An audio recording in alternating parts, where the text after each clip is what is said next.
दिनांक 29/9/2025 रोजी ग्रामीण रुग्णालय इगतपुरी इथं जागतिक हृदय दिन साजरा करण्यात आला।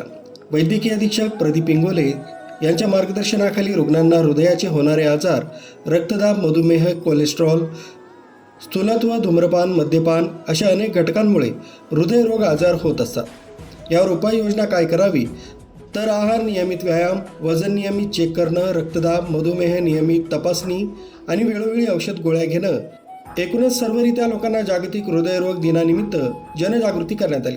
NCD विभाग डॉक्टर दीपक कुमार, समुपदेशक अश्विन अहिरराव आणि doctor Sunil Bodhamwad, doctor Gadekar, doctor Poonam Patil तसंच अधिकारी कर्मचारी यांनी मिळून दिली जागतिक हृदयरोग दिन साजरा करण्यात आला। याप्रसंगी डॉक्टर सुनील बोधमवाड यांनी मार्गदर्शन केलं। आपला ECG कार्ड दिवस त्यानिमित्ताने तुम्हाला एक जाणीव करून देतो की आपलं हृदय आपण सुरक्षित ठेवणे गरजेचे आहे। तर यापुढे आपण आपल्या हृदयाची काळजी घेण्याची जिम्मेदारी आपल्या स्वतःची आहे। सरकारी डॉक्टरांची आहेत, पण आपल्या स्वतःलाही त्याची जाणीव असायला हवी। तर रेग्युलर आपण आपले हे करणे, आपली लाईफस्टाईल चेंज करणे, म्हणजे रेग्युलर चालणे, पूर्ण तेलकट पदार्थ न खाणे, शुगर कमी करणे, या सगळ्या गोष्टी गरजेच्या आहेत।